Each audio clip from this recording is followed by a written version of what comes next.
2025年9月3日阅兵中，中国首次公开 AJX-002与 SU-100两型无人潜航器。这虽然不是铿锵铁流，却掀起了重塑水下静默战争的序幕。凭借低噪声、长潜伏、低成本，这两款大型无人潜航器标志着中国水下力量已经从单平台侦察迈入分布式察打一体的阶段。在体系破击、分布式杀伤思想牵引下，无人潜航器能够与有人潜艇、水面舰艇和其他无人系统组成网络化作战体系。相信中国已经在南海、东海、台海构建起水下前置杀伤区，是中国反介入区域拒止的非对称手段。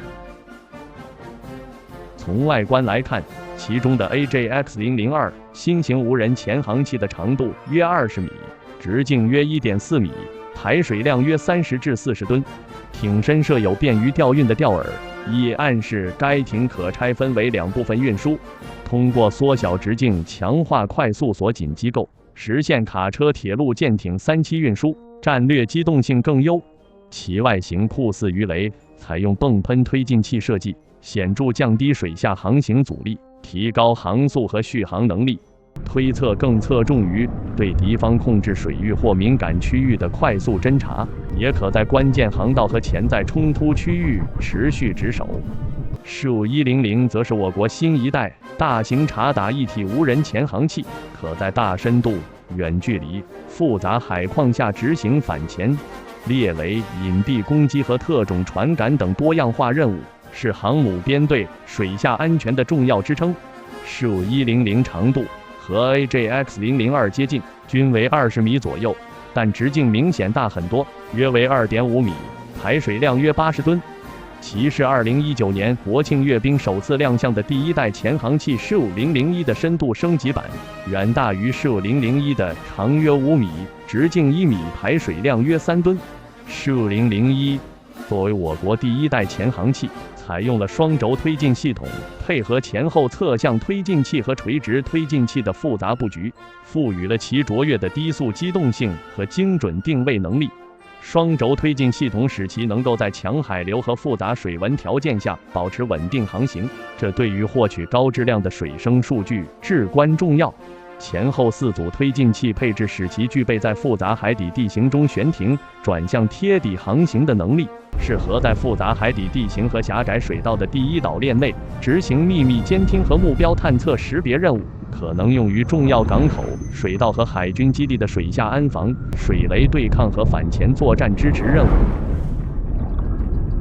与 SU-001完全不同的是，93阅兵中的这2款无人潜航器均采用了高速静音的单泵推射器。从极为罕见的螺旋桨特写镜头可知，其均装备了由导管、12片定子叶片和8片低弦长翼型转子叶片组合而成的轴流式泵喷推进器。水流经导管入口，定子叶片预旋整流，减少转子脉动力。永磁同步电机驱动转子对水流做功，产生轴向推力，同时导管抑制叶梢滑流损失，从而提高推进效率，并推迟螺旋桨空化。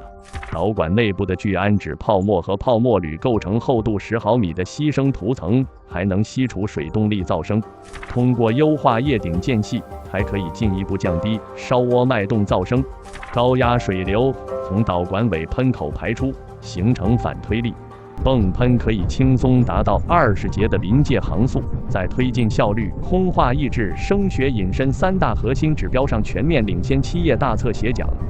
此外 SU-100还采用了更先进的 X 舵，每片舵轴于艇体纵中剖面呈正负45度，故称斜舵或剪刀舵。我们知道，传统十字舵的水平舵仅提供升沉力矩，垂直舵仅提供转手力矩，两者是解耦的，控制逻辑十分简单。而 X 舵的任意一片舵面旋转都会在 X、Y、Z 3个方向产生力矩，即俯仰、横滚、偏航全部耦合，形成4×3的耦合矩阵。舵效高的同时，还能保证在单舵失效后，剩余舵效仍高达67%，提高了控制效率和冗余。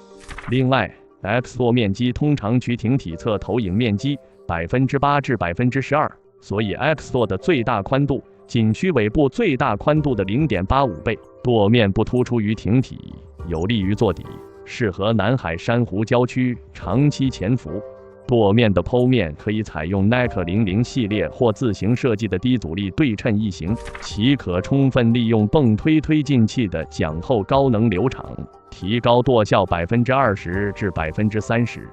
实际上，这两款无人潜航器的外观与2021年3、4月份在南海三亚被卫星拍到的实战部署测试的超大型无人潜航器相符。不巧的是，仅在几个月后的2021年10月，美国海军康涅狄格号海狼级和潜艇在南海撞上海底山脉，导致声内罩严重受损，被迫浮出水面撤离至关岛。从2022年起，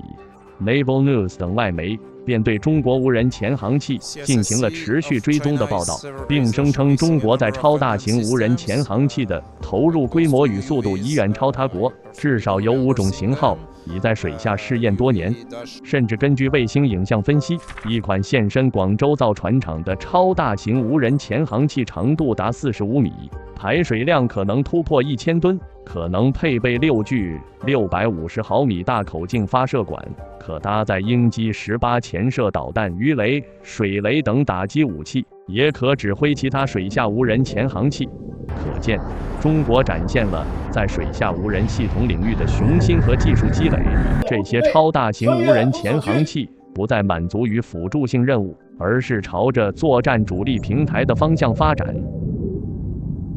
态势感知方面，这两款潜航器均可配置可插拔长150米的拖曳振声呢。我们知道，拖曳振声呢是包括停手振、舷侧振等庞大和昂贵的潜艇综合声呐系统的一部分，其尽可能追求孔径最大化，可长达1000米。拖曳振由高频段、中频段、低频段模块、环境模块、隔振模块组成。为了满足噪声独立条件，不同频段的水听器按照对应波长一半的间距布放。长长的拖曳振可以远离潜艇自身的噪声源，形成一个极其敏感的大耳朵。其收放系统极其复杂，阵列存储在艇内专用的耐压舱内，通过一套精密冗杂的液压或电动绞车系统进行播放和回收。这个过程噪音较大，通常需要在安全深度和航速下进行，且耗时较长。而无人潜航器受限于排水量，通常采用揽径20至50毫米的轻量化超细线阵，一般不超过150米。通过微型绞盘收放，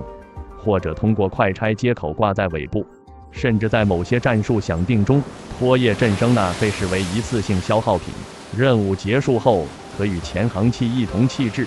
由于无人潜航器的隐蔽性远超有人潜艇，其噪声也不会干扰拖曳阵。拖曳阵可以进行长期不间断的监听。加之无人潜航器通常采用集群作战，间隔10至20公里的多个潜航器将拖曳阵组成分布式一体化协同探测网络，可以显著地扩大几何探测范围，同时对多个潜航器声呐的探测信息进行目标级或特征级融合，有助于获得更好的探测效果。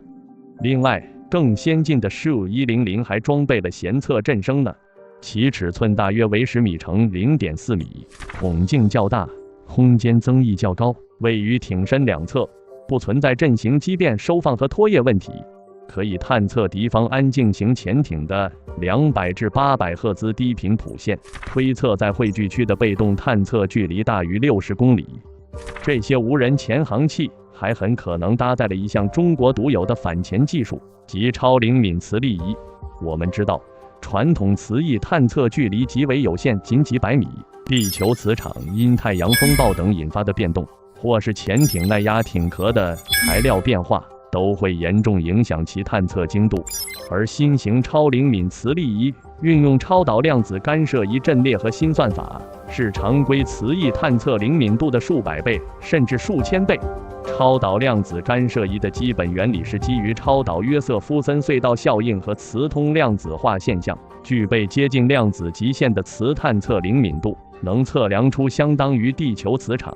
1/100,000,000的微弱磁场。由高温超导体制备的超导量子干涉仪，可在廉价和容易获得的液氮中工作，可以测量几十 FT 的磁场。由于其体积小，还可构成阵列，从而进一步提高灵敏度。超灵敏磁力仪的有效探测距离达数十公里，不受任何海洋环境和潜艇噪声的影响。大量无人潜航器搭载光纤拖曳线列阵和超灵敏磁力仪，可以不动声色地探测潜艇。数量和续航优势使得无人潜航器集群可以成为战略级的搜潜手段。关于打击武器方面，15-100是武装到牙齿的察打一体潜航器，其攻击载荷推测包括2枚由于8改型的324毫米热动力鱼雷，鱼雷射程推测大于12公里，航速达50节，采用主被动声自导尾流探测和磁异常辅助的复合制导。其他武器载荷还可能包括在指定海域隐蔽不放自航水雷，构建公式水下雷阵，迟滞敌方舰艇行动，封锁航道，利用声呐、磁探仪等设备探测水雷，再通过投放灭雷具等方式排除水雷，保障己方舰艇航行安全。此外，还可能包括蒸穴诱饵、气幕弹等防御武器。关于动力方面，小型无人潜航器通常采用蓄电池或者类似鱼雷的热动力推进，而超大型无人潜航器通常搭载混合动力甚至核动力，比如美国研制的虎鲸、蛇头、福分等大型潜航器均采用柴油机锂电池混合动力，加注满燃料可连续在海上活动6个月。俄罗斯的波塞冬核动力无人潜航器采用了2兆瓦级直接循环和涡轮驱动，几乎拥有无限的航程，号称水下最大速度可达惊人的70节，能够自主跨越大洋进行核打击。不过其噪声估计超过110分贝，必须下潜到1000米才能有效躲避侦测。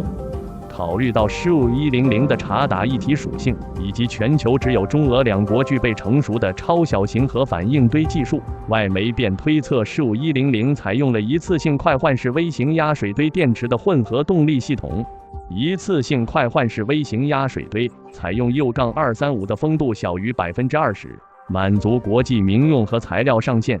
满功率运行200至2000小时后整体退役，然后由电池驱动潜航器。一次性压水堆可丢弃并自沉到3000米深的海底而不构成核污染，当然也可以整体回收。这种方案固然可以保证潜航器具备5000至7000公里的航程以及30节以上的高速巡航，但是成本和风险较高。进行常规水下作战的15-100大概率还是采用比较可靠的 AI 皮斯特林发动机配合高性能磷酸铁锂电池的动力方案。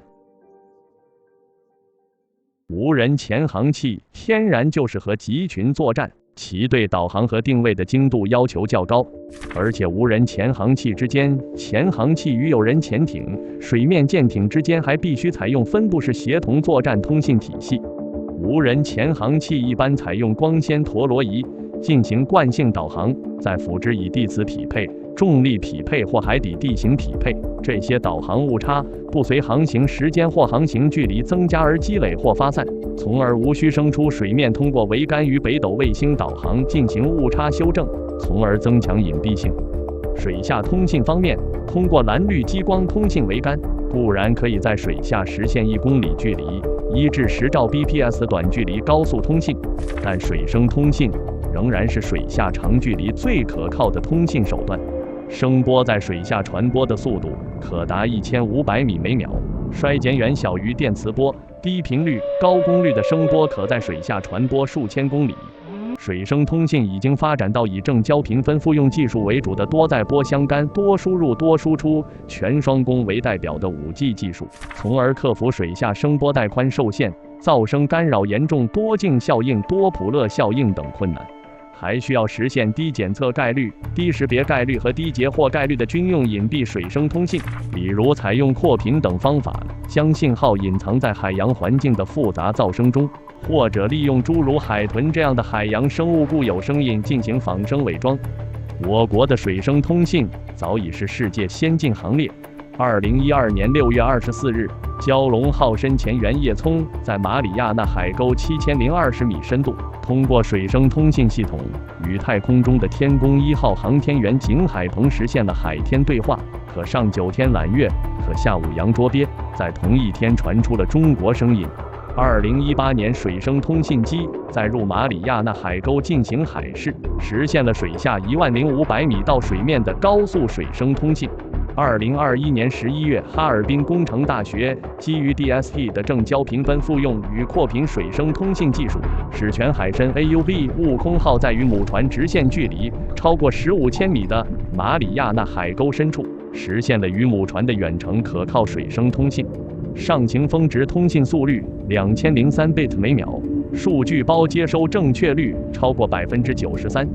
无人潜航器也可以释放通信浮标，通过北斗短报文与水面空中进行双向通信。如果必要，无人潜航器也可以在潜望镜深度伸出通信桅杆，与卫星或者水面舰艇进行 VHF-UHF 频段的双向通信。这套以水声为主、红绿激光为辅、浮标卫星跨介质的混合通信架构，将支撑中国无人潜航器集群与有人潜艇、水面舰艇的分布式协同作战。通过上述对中国无人潜航器作战能力的解析，我们可知其作为海洋态势感知增强器、传统水下力量倍增器和心智作战能力生成器，将在至关重要的反潜作战中发挥多重作用。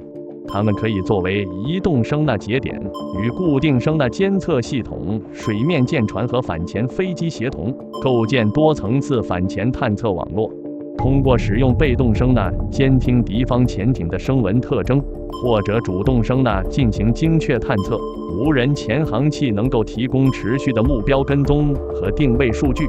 一组协同工作的无人潜航器甚至可以形成反潜屏障，控制重要水道和海峡，确保航母战斗群安全，阻止敌方潜艇或无人潜航器渗透。以2021年10月我军与美国海军康涅狄格号海狼级和潜艇在南海的水下对抗为例，我们可以推演一下可能的反潜作战场景。首先，美军为了保障其潜艇在南海的自由航行，同时切割和压缩中国潜艇的活动空间。这20多年来，美军在第一岛链内外进行持续大范围的海底地形、水文资料的测量和反潜作业，是窃取他国海洋水文数据的惯犯。美国海军所谓潜艇风险控制，就是抵近监视、全程掌控，避免中国潜艇，特别是战略导弹和潜艇进入太平洋飞动后无从探测而带来的风险。美国一直在南海不遗余力地构建联合攻势反潜体系，保持对南海全方位、立体监视预警能力。除了美国海军频繁在我国南海或东海投放声呐浮标外，美海军军事海运司令部所属海洋监测船胜利号、能干号、有效号、忠诚号、无暇号、鲍迪奇号、汉森号、希尔斯号军长期在三亚以南、巴士海峡附近和中沙群岛附近海域开展海洋测绘、水文勘探、监视中国水下兵力等活动。美海军还常态化在菲律宾克拉克空军基地部署有3架 P-8A 反潜巡逻机，而早在2015年开始，美国海军就在南海大量部署泰里达因公司研制的斯洛克姆无人水下滑翔机，其使用类似重型鱼雷的热动力技术，可以在水下编队航行，实施长时间、大范围的水下测绘和潜艇侦测任务。近年来，美国将各种水下无人作战平台前沿部署在我近海海域，企图采用无人平台对有人平台的作战样式，反制我近海反介入区域拒止能力。而作为冷战怪兽的海狼，具备强大的水下态势感知和攻防能力。其 S6W 反应堆输出功率达到 5.7 万轴马力，最高水下速度达到35节，而静音战术速度高达20节。除了常规的单轴泵喷推进器、管路挠性连接双层减震浮阀、机舱段独立包裹、整体浇筑具安置消声瓦等降噪措施，还有26个噪音振动侦测器，实时侦测自身的异常噪声，并启动主动降噪措施。所以海狼级和潜艇的噪声低于95分贝，非常接近海洋背景噪声90分贝。作为潜艇杀手，海狼还配备了先进的声呐，即 ANBQQ-5D 整合式声呐系统和洛克希德的 ANBQQ-10B5 声呐处理系统。其包括艇首音鼓直径高达 7.3 米的 BQS-13DNA 主被动球形阵列声呐，位于舰身两侧，共6个 ANBQG-5E 宽孔被动阵列声呐，装备了双拖曳阵列声呐。艇体右上方的 TB-16D 战术被动式粗拖曳阵列声呐，以及整合于舰体另一侧耐压壳内的 TB-29A 远程搜索细拖曳阵列声呐，从而可以消除传统单线列阵声呐存在左右舷模糊的问题。号称不开启艇首主动声呐就能达到火控引导定位精度。此外，艇首还有一具 ABBQS-24 高频近距离主动声呐，高频声呐传播距离很近，并不会暴露自己的行踪，可以对航路前方小范围空间进行主动声呐探测，从而避免水下碰撞，并可主动侦测水雷。海狼级和潜艇还装备有先进的电子海图系统、惯性导航系统、地磁场定位系统、重力场定位系统和海底地形图像匹配系统等，以进行水下安全隐蔽航行。在复杂地形海域或者进行高机动性对抗时，海狼还会启动高频近距离主动声呐系统，从而将潜艇自身的位置、航向、航速等信息、潜艇周边海洋环境信息、不明潜艇、水雷、冰山和海底爱航物等信息，通过电子海图系统以综合态势图的形式呈现出来。潜艇指挥员据此操纵潜艇规避危险，并进行各种战术动作以进行攻防转换。南海的平均海深约为1860米，深水和浅水区域都有分散的海山、环礁和岛屿。要在环境构造复杂的南海稳定探测并跟踪海狼这样的大前身、高航速的静音潜艇是极为艰巨的任务。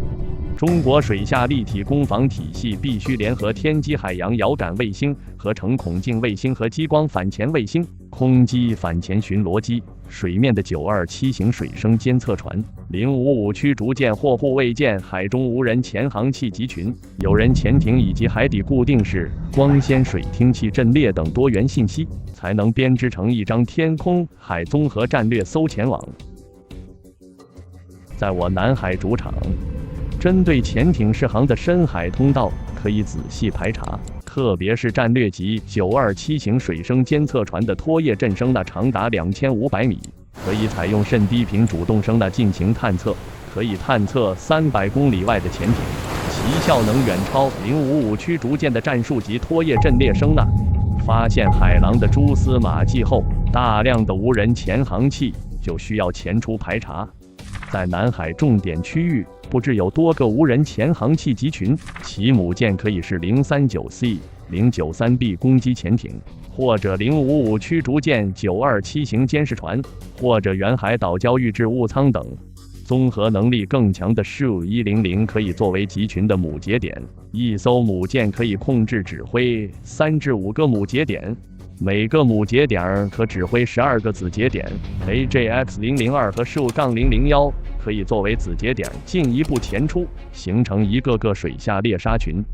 在深水区，以母舰为中心形成道品字阵型，母节点之间60千米间距，子节点之间为15千米间距。通过拖曳阵声呐进行协同搜索，可以覆盖8000平方公里海域。面对敌方性能先进的海狼，我方有人潜艇在深海区很难做到先敌发现，且受到人员、耐受能力等方面的限制，难以做到在预设海域长期隐蔽待机值守，持续性较差。但作为母舰，有人潜艇或水面舰艇可以根据态势预估战场位置，指挥SU-100母节点在相应的海域布放若干水声前标，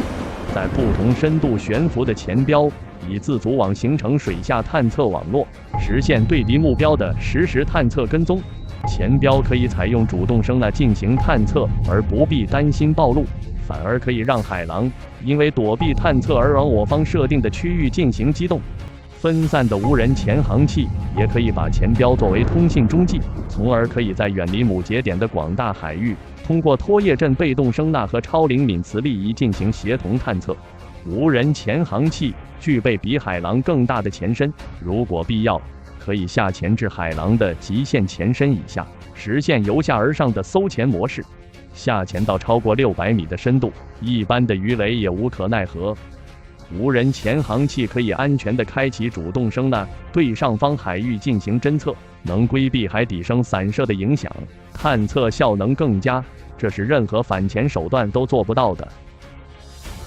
在潜水区，集群节点呈交错鱼鳞阵型，母节点间距25千米，子节点间距8000米。相对紧密的阵型可以仔细排查海沟、山脊等隐蔽处。在有限水深情况下，声波在由潜进海域海面、海底形成的浅海声道传播过程中，受到海面以及海底多次反射折射作用，衰减损失明显，由此限制了水声传播的距离。多个子节点协同定位可以增加目标的方位变化率，因此目标的可观测性就会大大提高，从而目标的各项运动要素也能够迅速得以求解。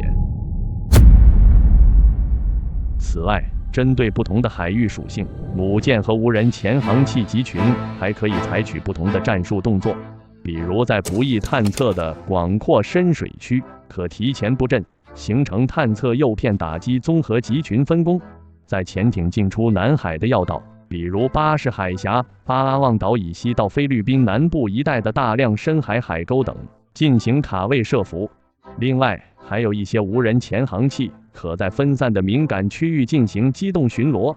在多集群多手段的融合探测下，在先进的海狼也会变成深陷包围圈的孤狼，被我方潜艇、无人潜航器占据攻击位，形成瓮中捉鳖之势。如果海狼在被主动声呐轰击的情况下仍然拒绝上浮，母舰将指挥子节点 AJX-002 高速撞击海狼的声内罩。我们知道，潜艇声内罩并非耐压壳，为了保证良好的宽频声学穿透性，海狼采用了黑透碳复合材料公司生产的硬化玻璃钢环氧树脂预进材料。同时，为了避免对声的脉冲信号造成扭曲，直径10米、重19吨的声内罩内部没有任何加强筋。为了保证内外压力平衡，其内部是充满海水的。另外，在复杂地形海域或者进行高机动性对抗时开启的围壳上的 ABBQS-24 高频近距离避碰声呐更加脆弱。深海下，几十吨重的 AJX-002 高速与海狼迎头相撞，足以摧毁任何声内罩。避碰声呐损伤将导致海狼可能与海底发生连环碰撞，从而进一步损伤艇首主声呐。附带损伤可能波及整个 ANBQQ-10 声呐处理系统，而不得不上浮。按照美国海军官方说法，10月2日下午，康涅狄格号在南海水下撞击了海图未标注的水下山脉，11名艇员受轻伤。这个剧本美国在50多年前已经上演过一次。当时美国龙头鱼号核潜艇潜伏于苏联彼得罗巴甫洛夫斯克海军基地周边，以监视苏联潜艇。1970年6月24日下午2时左右，被监听的苏联回声2级新型巡航导弹核潜艇突然采用了极为危险的疯狂的10000战术，急转弯撞上了尾随的美国龙头鱼号核潜艇。龙头鱼号急速掉头逃窜。事后，美军出于保密的需要，要求该艇所有艇员对此次相撞事件统一口径为撞上了移动的冰山。无人潜航器对航母也同样构成不对称、低成本、高隐蔽的颠覆性威胁。中国航母战斗群配置的预警机、先进舰载战斗机和反舰导弹等，使得对空、对舰防御已经趋于成熟。但是在水下，特别是舰底盲区，仍是最薄弱环节。美军的无人潜航器也将是最可能刺穿该盲区的手段。如果无人潜航器长度小于25米，航速小于20节，现有航母战斗群立体反潜网的发现概率小于17%。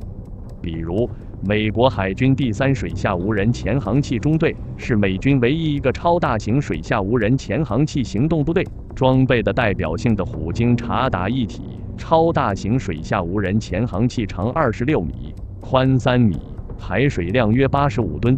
凭借柴油机锂电池混合动力 X 型尾舵和泵喷推进系统，具备超静音航行能力，航程最大约6500海里，最大速度8节，续航时间超过6个月。纯电动模式下可连续航行50小时以上，最大前深超过3300米，具备强大的可更换的模块化的大载荷能力，极有可能已经部署在关岛、阿普拉港等关键基地。中国航母战斗群的反潜战术也必然升级，采用以无人制无人、以机动制潜伏和以冗余制饱和的应对策略。在航母战斗群的50至200公里的反潜外层，055驱逐舰或护卫舰直20F 作为攻势反潜兵力，通过主动声的、投放声的浮标进行清场。在水下，除了攻击潜艇，在重要阵位警戒外，围绕航母战斗群的15-100母节点，有的在舰底警戒，有的沿着主威胁扇区分散前出，并指挥大量 AJX-002 子节点进行机动巡逻。通过无人潜航器这一重要兵力，我航母战斗群将实现外层机动猎杀，中层伴随警戒，内层舰底守护3道反潜战线。从2019年的15001到此次阅兵的15100，代表了一次从1到100的跃迁，是从独狼到狼群的进化。当阅兵的烟尘散去，15100已重返深蓝。通过南海深水风控、东海要道伏击、台海咽喉绞杀3大场景的体系化演练，中国已验证无人潜航器集群可在24至72小时内对敌潜艇形成发现及摧毁能力。随着尾流磁场探测、量子通信、微型核能等技术的成熟，未来5年无人潜航器集群将成为中国区域拒止体系中最致命的水下猎杀线。